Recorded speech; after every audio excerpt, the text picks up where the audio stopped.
நான் விஜுவல் எல்லாம்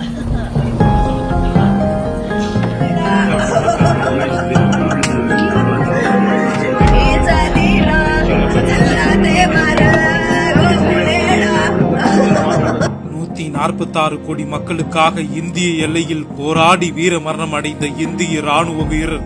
உயிர் நடுங்குது உன்னையும் எந்திடவே உடைந்த வீரனே கலங்கி அழுகிறே. வீர மகனை இழந்த வீர தாயின் தாங்க முடியாத அழுகை, துக்கம் தொண்டையை அடைக்க மகனை பறிகொடுத்த தாயின் கண்ணீர் காட்சிகள்.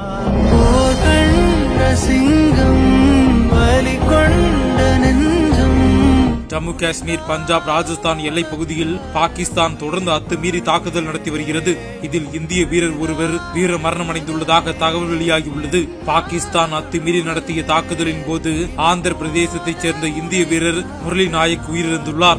ஆந்திர மாநிலம் சத்யசாய் மாவட்டத்தில் உள்ள கள்ளிதண்டா கிராமத்தைச் சேர்ந்தவர் என்பது தெரியவந்துள்ளது. எல்லையில் வீர மரணமடைந்த முரளி நாயக்கின் வீரத்திற்கு தலை வணங்குவதாகவும் அவரது மரணத்திற்கு துக்கம் அனுசரிக்கப்படுவதாகவும் தெரிவித்துள்ளது. இந்த நிலையில் மகனின் இறப்பு செய்தியை கேட்ட தாய் துயரை தாங்க முடியாமல் கதை எழுத காட்சி காண்போரை உடைந்து போக செய்கிறது.